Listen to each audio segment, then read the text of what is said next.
Hello guys, my name is Aaj Gupta and you are watching on guided path. So guys, अपनी series complete कर लेते हैं किस पे, क्लास 10th पे। So we are covering class 10th and this is chapter number 6। और total chapter 8 हैं, तो वो कवर हो जाएंगे बहुत ही जल्दी। एक हफ्ते के अंदर अंदर ये पूरी क्लास 10th कंप्लीट हो जाएगी एंड देन ज्योग्राफी पे आएगी class 9th and class 10th and then class 11th करेंगे शुरू, पॉलिटिकल साइंस से लेके ज्योग्राफी तक। ठीक है, सो सारी चीज़ें आएंगी 9th 10th 11th तक की। और फिर अगर ज़रूरत हुई, हमें लगा कि नीड है क्लास 6 7th 8th की, तो वो भी हम लाएंगे। और हाँ, वो उसमें समय लग सकता है बिकॉज वो थोड़ा कम प्रायोरिटी वाला एरिया है, तो उसमें धीरे धीरे आएंगे। बट हाँ, अभी जिसको ज़्यादा प्रायोरिटी देनी है तो उस हिसाब से class 9th class 10th class 11 ज़रूरी है। ठीक है, so chapter number 6 political parties. So why do we need political parties? सबसे पहला क्वेश्चन कि हमें पॉलिटिकल पार्टी की जरूरत क्यों होती है। So why do we need political parties? So political parties are easily one of the most visible institution in a democracy. तो जो पॉलिटिकल पार्टी होती है वो क्या होती है? मोस्ट विजिबल इंस्टीट्यूशन होता है, मतलब सबसे जो ज़्यादा दिखता है एक डेमोक्रेसी में, वो क्या होता है? Political parties. अगर बहुत सारी पॉलिटिकल पार्टीज हैं एक कंट्री में, तो क्या क्या शो होता है इससे कि उस कंट्री में डेमोक्रेसी है। ठीक है, so a group of people who come together to contest election and hold power in the government। ठीक है, सो अगर एक ग्रुप ऑफ पीपल, मतलब कुछ लोगों का ग्रुप, वो जो बड़ा बन जाता है आगे जाके। लेकिन हाँ, स्टार्टिंग में क्या होता है, कुछ लोग होते हैं जो साथ में आते हैं और इलेक्शन करते हैं, और उनके फिर क्या होता है, जीतते हैं तो पावर आती है, नहीं जीतते हैं तो कोई पावर नहीं आती है। So parties are about a part of society and does involve partisanship. It has 3 component.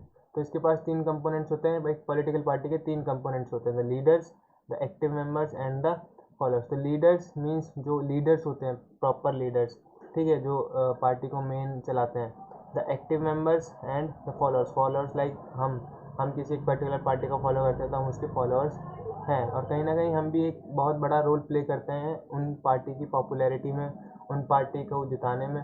Because अगर हम किसी पार्टी को लाइक करते हैं तो हम उसके बारे में हर किसी को बताएंगे अच्छी चीज़ें। ठीक है, सो यस, तो ये 3 चीज़ें थी, the leaders, the active member and the followers, 3 चीज़ें थी। अब बात कर लेते हैं फंक्शंस की। So functions of political parties, क्या क्या फंक्शन होते हैं एक पॉलिटिकल पार्टी के। So parties contest election in most democracy. मतलब पार्टीज क्या करते हैं, इलेक्शन कंटेस्ट करते हैं, और जो बहुत सारी डेमोक्रेसीज हैं वहाँ पे जो इलेक्शंस हैं वो मतलब लड़े जाते हैं among the candidate put up by the political parties. तो उन्हीं के बीच में तो इलेक्शन लड़े जाते हैं जिनको टिकट मिलता है। आपने सुना होगा कि इसको टिकट मिला, इसको नहीं मिला। तो जिसको टिकट मिलता है वो क्या हो जाता है, फिर कैंडिडेट हो जाता है उस पार्टी, जिस भी पार्टी का टिकट मिलता है, और जिसको भी मिलता है वो फिर क्या बन जाता है, कैंडिडेट बन जाता है उस पार्टी का। तो वहाँ से इलेक्शन फिर वो लड़ते हैं। Parties put forward different policies and programmes and voters choose from them. तो पार्टीज क्या करती हैं, इलेक्शन से पहले कुछ पॉलिसीज अनाउंस करते हैं कि अगर आप हमें जिताएंगे तो हम ये करेंगे, अगर आप हमें जिताओगे तो हम ये करेंगे।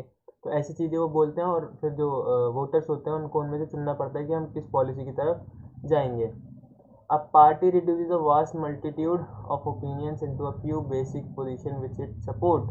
तो एक पार्टी क्या करती है, मतलब एक पार्टी करती है, मतलब अगर मान लो कि हम किसी को सपोर्ट करते हैं तो हम क्या करेंगे कि उनकी ओपिनियंस को, उनको क्या करेंगे, बढ़ाएंगे। और अगर एक पार्टी बोले कि हम पेट्रोल सस्ता कर देंगे, अगर आज की डेट में अगर हम बात करें तो पेट्रोल का जो रेट है वो कितना है, 91। तो अगर कोई पार्टी आके बोले कि हम इस रेट को 70 कर देंगे, तो यस, हम उधर ही जाएंगे सारे, क्योंकि पेट्रोल का रेट कम होगा तो इसका मतलब सारी चीज़ों का रेट क्या हो जाएगा, कम हो जाएगा। तो वो चीज़ होती है, पार्टी एक करती है। Parties play decisive role in making laws for a country. तो पार्टी क्या करती है, मतलब डिसाइसिव रोल प्ले करती है। अगर किसी कंट्री का लॉ बदलना है तो जो पॉलिटिकल पार्टी पावर में है उसका उस लॉ को समर्थन करना ज़रूरी है, क्योंकि लोकसभा में कौन आते हैं, इलेक्टेड मेंबर्स। तो लोकसभा से बिल पास होगा तभी राज्यसभा में जाएगा, फिर राज्यसभा से पास होगा फिर प्रेसिडेंट के पास जाएगा। तो बेसिकली हम बात करें तो लोकसभा में कौन होते हैं, इलेक्टेड मेंबर्स, और वही एक बोले हम डिसीजन मेकिंग बॉडी है। एक लेजिस्लेचर ही क्या करता है, लॉ बनाता है। तो लेजिस्लेचर में कौन बैठता है, इलेक्टेड मेंबर, जिनको हम इलेक्ट करते हैं और जिताते हैं। ठीक है, fourth, parties form and run government. तो पार्टीज क्या करती हैं, गवर्नमेंट को बनाती हैं और उसको रन करती हैं। The big policies decision are taken by political executive that comes from the political parties. और जो इंपॉर्टेंट पॉलिटिकल डिसीजन होते हैं, पॉलिसीज होती हैं, वो कौन बनाता है, वो बनाते हैं हमारे पॉलिटिकल एग्जीक्यूटिव। सो पॉलिटिकल एग्जीक्यूटिव, याद रखना पॉलिटिकल एग्जीक्यूटिव बनाते हैं उन्हें। सो 11th क्लास में हम पढ़ेंगे किसमें, एग्जीक्यूटिव में। एग्जीक्यूटिव चैप्टर है आपका 4th, चैप्टर नंबर 4th। तो इसमें हम पढ़ेंगे दो तरह के एग्जीक्यूटिव होते हैं, परमानेंट एग्जीक्यूटिव एंड हम बात करें political executive. Permanent and political, तो परमानेंट होते हैं हम बात करें ब्यूरोक्रेट्स मीन्स सिविल सर्वेंट्स होते हैं इसमें, ठीक है, और पॉलिटिकल में होते हैं नेता लोग, ठीक है। तो पॉलिटिकल एग्जीक्यूटिव की बात हो रही है यहाँ पे। सिर्फ पॉलिटिकल एग्जीक्यूटिव करते हैं, पॉलिसी बनाते हैं, उनको इम्प्लीमेंट कौन करता है, परमानेंट एग्जीक्यूटिव, ठीक है। तो पॉलिटिकल एग्जीक्यूटिव याद रखना क्या होता है। तो those parties that lose in the election play the role of opposition to the parties। तो जो पार्टी जीती वो पावर में आएगी और जो पार्टी हारेगी वो कहाँ जाएगी, अपोजिशन में, ठीक है, अपोजिशन में। तो पार्टी से public opinion the raise and highlight issues. तो पार्टी क्या करती है, पब्लिक ओपिनियन को शेप देती है, हम बात करें जो भी उनका इशू होता है उसको हाईलाइट करती है, ठीक है। Parties provide people access to government machinery and welfare scheme implemented by government. So parties जो होती हैं क्या करती हैं, गवर्नमेंट को रन कराती हैं, हम बात करें गवर्नमेंट मशीनरी हमें यूज़ करने को मिलती है थ्रू पार्टी, एंड जो वेलफेयर स्कीम्स होती हैं वो कौन लाता है हमारे पास, party, political party. 8th and the last function of the government, we need political parties because they perform all these functions, they needed some ways to bring various representatives together। So हमें क्या चाहिए, we need political parties because वो क्या करती हैं, वो सारे जो अभी हमने फंक्शन पढ़े उन सबको परफॉर्म करती है, and they needed some ways to bring various representative together. So क्या करती हैं, बहुत सारे रिप्रेजेंटेटिव को एक साथ लाती हैं और उनको एक ही मुद्दे पे बात करने के लिए मजबूर कर देते हैं। So that are responsible government would be form, तो जिसकी वजह से एक रिस्पॉन्सिबल गवर्नमेंट बनती है। How many parties should we have, तो हमारे पास कितनी पार्टीज हैं ये इसमें अब डिस्कस होगा, इस चैप्टर में हम बात करें। So more than 750 parties are registered with the Election Commission of India। So 750 से भी ज़्यादा पार्टीज हैं जो रजिस्टर्ड हैं इलेक्शन कमीशन ऑफ इंडिया के रजिस्टर में हम बात करें। तो इलेक्शन कमीशन ऑफ इंडिया कौन है, जो कि इलेक्शन परफॉर्म कराती है। तो 9th में बहुत पढ़ा हमने इसके बारे में, इलेक्शन कमीशन ऑफ इंडिया के फंक्शंस वगैरह वगैरह। सो इलेक्शन कमीशन ऑफ इंडिया के हिसाब से कितनी पार्टीज हैं अभी इंडिया में, 750। In some countries only one party is allowed to control and run the government. So कुछ कंट्रीज ऐसी हैं जहाँ पे सिर्फ एक ही पार्टी है, वही कंट्रोल करती है, वही रन करती है गवर्नमेंट को, और इसको हम क्या कहते हैं, these are called one party system, जो कि कहाँ पे है, चाइना में है। तो वन पार्टी सिस्टम कहाँ पे है, चाइना में है, ठीक है। Any democratic system must allow at least 2 parties to compete in an election and provide a fair chance for the competing party to come to power। So guys देखो, अगर race में अकेले दौड़ोगे तो जीतोगे आप, ठीक है। तो चाइना का वही हिसाब किताब है, एक ही पार्टी है, वही दौड़ेगी, वही जीतेगी हर बार, वही पावर में आएगी। लेकिन ये सही है नहीं है, तो कम से कम कोई सी भी डेमोक्रेसी हो उसमें कम से कम 2 पार्टीज तो हों इलेक्शन के लिए, लड़ने के लिए कम से कम 2 पार्टीज होनी चाहिए जिसके बीच में कंपटीशन हो सके, ठीक है। सो उसको कहते हैं हम क्या, 2 पार्टी सिस्टम, ठीक है। कहाँ कहाँ पे हो, USA and UK, USA and UK. तो हमने यूएसए में सुना है क्या, डेमोक्रेट्स एंड रिपब्लिकन्स, ठीक है। तो अभी आपको मुझे कमेंट सेक्शन में बताना है अभी यूएसए में किसकी पार्टी, डेमोक्रेट्स की या रिपब्लिकन्स की। If several parties competes for power and more than 2 party have a reasonable chance of coming to power, does in India we have multi party system. So अगर दो से ज़्यादा मतलब बहुत सारी पार्टीज अगर आती हैं पावर के लिए, मतलब लड़ती हैं, इलेक्शन लड़ती हैं और पावर में आने की कोशिश करती हैं, और 2 से ज़्यादा पार्टी के चांसेस हैं जीतने के, तो उसको हम कहते हैं कि मल्टी पार्टी सिस्टम। और वो सिस्टम कहाँ पे है, इंडिया में, ठीक है। कहाँ पे है, इंडिया में है, बिकॉज हमें पता है कांग्रेस हो गई, बीजेपी हो गई, और हम बात करें आम आदमी पार्टी, तो ये मेजर पार्टीज हैं जो कि जीतने का दावा करती हैं और जीतती भी हैं, ठीक है। सो नेशनल पॉलिटिकल पार्टीज, ठीक है। तो पार्टी की डेफिनेशन पढ़ेंगे हम कि एक स्टेट पार्टी क्या होती है, हम बात करें नेशनल पार्टी क्या होती है, तो कैसे हम इनको कैटेगराइज कर सकते हैं, वो सारी चीज़ें होंगी इसमें अब। So a party that secure at least 6% of the total votes in an election to the legislative assembly of the state and wins at least 2 seat is recognized state party. So एक पार्टी जो 6% टोटल वोट ले एक election में, ताकि state के, मतलब एक होता है ना विधानसभा के इलेक्शन हम बात करें, और एक होते हैं दूसरे इलेक्शन, दो तरह के इलेक्शन होते हैं। सो एक हम बात करें स्टेट के इलेक्शन की, अगर सिर्फ, तो स्टेट के इलेक्शन में अगर कोई पार्टी क्या करती है, 6% वोट ले लेती है टोटल वोट्स में से। अगर हम बात करें 100 वोट्स हैं, तो अगर उसमें से 6 वोट वो ले लेती है, 6 वोट एक पार्टी ले लेती है और 2 सीट्स जीत जाती है, 2 सीट्स अगर वो जीत जाती है तो उसको हम क्या बोल देते हैं, स्टेट पार्टी। समझ में आ गया।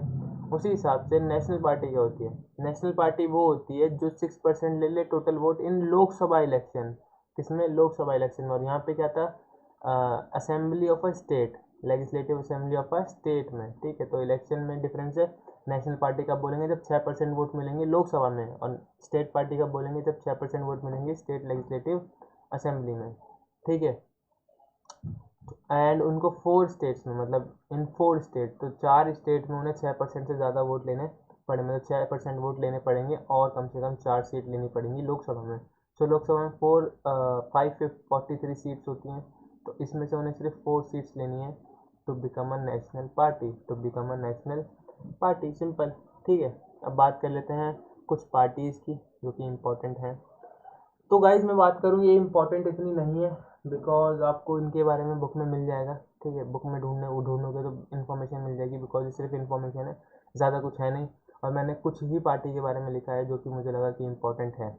सो इंडियन नेशनल कांग्रेस, मैंने इंडियन नेशनल कांग्रेस सबसे ऊपर लिखा है क्योंकि सबसे इम्पोर्टेंट पार्टी है, इंडिपेंडेंस में ये सबसे ज़्यादा इन्होंने रोल प्ले किया था, सो इसलिए सबसे ऊपर इनका नाम है। फाउंडेड इन 1855, सो 1855 में इन्हें फाउंड किया गया था, रूलिंग पार्टी टिल 1977। सो 1855 से 1977 तक एक तरह से हम बात करें सिंगल पार्टी थी जिसको कोई चैलेंज नहीं कर सकता था। And then from 1980 to 1989 emerged as the largest party with 145 members in the Lok Sabha. तो 1980 से 1989 तक कितने मेंबर थे इनके, 145 मेंबर्स थे कहाँ पे, लोकसभा में। और रिक्वायरमेंट कितनी थी, 4 की सिर्फ, तो सिर्फ 4 सीट जीतनी थी और आपको नेशनल पार्टी, लेकिन इनके जितने थे 145। बात कर लेते हैं बीजेपी की। फाउंडेड इन 1980, सो बहुत लेट इनका, मतलब बात करें फाउंड किया गया बाय रिवाइविंग द अर्स्टवाइल भारतीय जनसंघ। तो मतलब उनको मतलब रिफॉर्म किया गया भारतीय जनसंघ को और बीजेपी बनाया गया। कल्चरल नेशनलिज्म और Hindutva is an important element in its conception of Indian nation head and politics. तो इनका जो मेन मोटिव है, बात करें मेन जो इनका एक होता है ना कि एजेंडा, तो इनका क्या है, हिंदुत्व, क्या है, हिंदुत्व, ठीक है। Wants full territorial and political integration of Jammu and Kashmir. तो क्या था इनका, मतलब पूरा ये वो चाहते थे कि टेरिटोरियल, मतलब हम बात करें ये चाहते थे कि जम्मू एंड कश्मीर क्या आ जाए, इंडिया का पार्ट बन जाए। UCC for all people living in the country and ban on religious conversion. तो इनका मतलब जो जो मोटिव थे ये आपको दिख रहे होंगे सामने, कि ये चाहते थे कि पूरा जम्मू एंड कश्मीर मिल जाए, बैन हो जाए, रिलीजियस कन्वर्जन ना हो। Came to power in 1998 as the leader of the National Democratic Alliance. NDA के लीडर बन के सामने आए इन 1998 में, इन्हें सबसे पहले पावर मिली थी।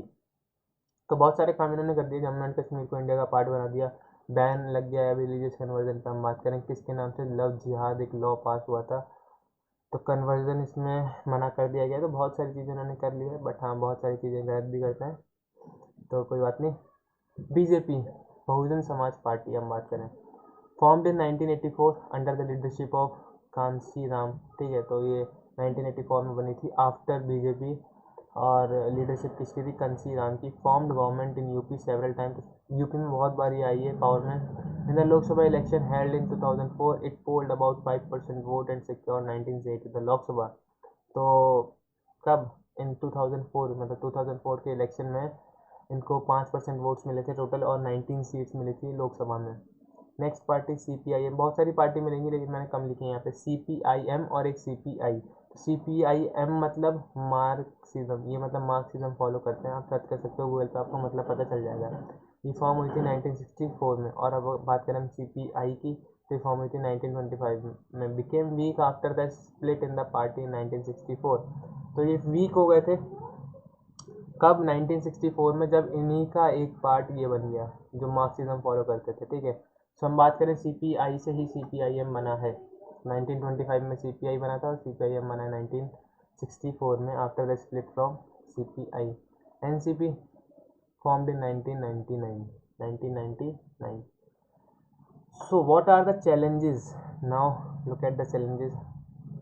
So what are the challenges to political parties? क्या क्या challenges हैं political party के सामने? So guys सबको पता है क्या क्या challenges हैं, हम बात करें तो सबसे पहली बात ये कि डेमोक्रेसी ही नहीं है पॉलिटिकल पार्टी के बीच में, विद इन पार्टी। तो हम बात करें पार्टीज के बीच में क्या नहीं है, हम बात करें क्या, इंटरनल डेमोक्रेसी नहीं है, एब्सेंट है क्या इंटरनल डेमोक्रेसी। और क्यों एब्सेंट है? बिकॉज कुछ जो पावर्स हैं वो सिर्फ हम बात करें अपर लीडर्स के पास है, जो पावर्स है वो किसके पास है, अपर लीडर्स के पास, और जो लोअर लीडर है उनके पास कुछ बचता ही नहीं है।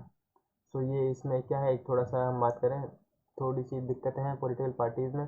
तो आपको दिख रहा होगा leaders exercise Paramount power in the party. So one और फ्यू, मतलब प्राइम मिनिस्टर हम बात करें सबसे हेड पे आते हैं, तो वो बहुत ज़्यादा पावर उनके पास है, तो छोटों का इंटरेस्ट थोड़ा सा दब जाता है वहाँ पे। दूसरा, डायनेस्टी सक्सेशन, समझ गए हो गया आप।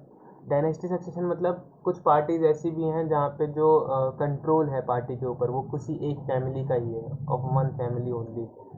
नाम आता है हमारे दिमाग में सबसे पहले कांग्रेस का, तो गांधी फैमिली, इंदिरा गांधी, राजीव गांधी, राहुल गांधी, ठीक है, सोनिया गांधी। तो हम बोल सकते हैं कि यस, ये बात बिल्कुल सही है। तीसरी चीज़, the growing role of money and muscle power in party specially during election. तो ग्रोइंग रोल ऑफ मनी, जिसके पास मनी है और जिसके पास ताकत है वो जीत सकता है इलेक्शन आजकल इंडिया में, ठीक है। तो rich people and company who give fund to the parties tend to have influence on the policies and decision of the party. तो ये क्या है, थोड़ा सा इसमें डीप एनालिसिस कर सकते हैं हम, ये कि जो अमीर है और जो फंड देता है पार्टी को, उसका इन्फ्लुएंस हो सकता है। बिकॉज अगर मैं आपको पैसा दूंगा तो मेरे को आपसे कुछ फेवर भी होगा। अगर मैं आपको पैसा दूंगा तो मैं बोलूँगा कि भाई ये कर दो, तो आप कर दोगे, ठीक है। तो वही चीज़ है, अगर कोई अमीर आदमी पार्टी को पैसा देता है तो उसका ये भी होगा कि हाँ भाई तुम भी मुझे कुछ फेवर दो, तभी तो मैं तुम्हें पैसा दूंगा। तो हो सकता है कि उससे पॉलिसी चेंज कर दे गवर्नमेंट अपनी, और हो भी रहा है कुछ ऐसा इंडिया में आजकल, क्योंकि सब बोल रहे हैं कि जो बीजेपी गवर्नमेंट है जो कि पावर में है वो क्या है, हम बात करें प्रो अंबानी। प्रो अंबानी मतलब अंबानी का ज़्यादा साथ देती है, उसके हिसाब से पॉलिसी निकालती है। तो वो सारी चीज़ें हैं, ठीक है। How can party B reformed? तो पार्टी को कैसे रिफॉर्म किया जाए, कैसे मतलब पार्टी क्या रिफॉर्म हो सकती है, दोबारा बन सकती है। So the constitution was amended to prevent elected MLA and MP from changing party. तो कॉन्स्टिट्यूशन को अमेंड, पहले कॉन्स्टिट्यूशन में क्या था कि एक एमएलए दूसरी पार्टी में जाके ज्वाइन कर सकता था। तो ऐसे क्या हो रहा था, डिस्टर्बेंस हो रहा था कि जो पार्टी पावर में है वो क्या कर, मतलब जो पार्टी पावर में है वो क्या करती थी, दूसरे एमएलए को खरीद लेती थी पार्टी की और अपने में ज्वाइन कर लेती थी, और दूसरी स्टेट्स पे भी अपना रूल करती थी। तो कॉन्स्टिट्यूशन को अमेंड किया गया इसको प्रिवेंट, मतलब इसको बचाने के लिए, और एमएलए एमपी को हम बात करें पार्टी चेंज करने से रोका गया, एंड एंटी डिफेक्शन लॉ पास किया गया। एंटी डिफेक्शन लॉ पास किया गया, ठीक है, एंटी डिफेक्शन लॉ पास किया गया 52nd अमेंडमेंट से, मे भी, ठीक है, चेक कर लेना। 52nd अमेंडमेंट की, अमेंडमेंट मतलब जो चेंज करते हैं हम कॉन्स्टिट्यूशन में, ठीक है। The Supreme Court pass an order to reduce the influence of money and criminals. तो सुप्रीम कोर्ट ने एक ऑर्डर पास किया जिसकी वजह से जो इन्फ्लुएंस था मनी का और क्रिमिनल का वो कम हुआ इलेक्शंस पे। Now it is mandatory for every candidate to file an affidavit giving details of his property in criminal case pending against him. तो अब ये मैंडेटरी हो गया है कि जो भी कैंडिडेट, मतलब जिसको भी पार्टी टिकट देगी उसको अपनी सारी प्रॉपर्टी, जितनी भी प्रॉपर्टी उसके पास, उसकी डिटेल देनी पड़ेगी, और जो भी क्रिमिनल केस उसके ऊपर पेंडिंग है या क्रिमिनल केस कोई हुआ है तो उसकी डिटेल देनी पड़ेगी किसको, इलेक्शन कमीशन ऑफ इंडिया को, before the elections. The Election Commission of India passed an order making it necessary for political party hold their organizational election and file their income tax return. तो election commission of India ने एक और चीज़ की कि आप कुछ limited amount ही खर्च कर सकते हो किसमें, इलेक्शंस में। तो आपको दिखाना पड़ेगा इलेक्शन कमीशन ऑफ इंडिया को कि आप कितना पैसा खर्च करते हो इलेक्शन में, एंड इनकम टैक्स आपको उसमें भरना पड़ेगा। There are two ways in which political parties can be reform. तो दो तरीक़ों से पॉलिटिकल पार्टी को हम रिफॉर्म कर सकते हैं, मतलब दोबारा से बना सकते हैं। People can put pressure on political party. तो एक तो ये कि पीपल उन पर प्रेशर बना सकते हैं कि भाई आप मॉडिफाई हो जाओ, ठीक है। दूसरी चीज़, political party can improve if those who wants to join this political parties the quality of democracy. मतलब या तो ये हो सकता है कि पॉलिटिकल पार्टी इम्प्रूव हो सकती है अगर कोई चाहता है उसे ज्वाइन करना, कोई अच्छा व्यक्ति, तो जैसे अगर कोई अच्छा व्यक्ति ज्वाइन करेगा तो अपने आप इम्प्रूव हो जाएगी। And the quality of democracy depends on the degree of public participation. तो जो क्वालिटी है डेमोक्रेसी की हम बात करें तो democracy stands with public. Basically अगर हम बात करें डेमोक्रेसी में होता क्या है, जो पब्लिक है उसका रोल ज़्यादा रहता है कि नहीं? जो पब्लिक है उसका रोल क्या रहता है, ज़्यादा रहता है किसमें, डेमोक्रेसी में। पब्लिक ही क्या है, मतलब हम बात करें कॉन्स्टिट्यूशन में क्या लिखा है हमारे, we the people of India, हम पीपल, मतलब पीपल से स्टार्ट हो रहा है, इसका मतलब जो पीपल हैं वो बहुत ही ज़्यादा मायने रखते हैं। तो जितना ज़्यादा हमारा पार्टिसिपेशन होगा उतनी ही ज़्यादा डेमोक्रेसी हमारे देश में अच्छी होगी, तो ये मानना था इनका।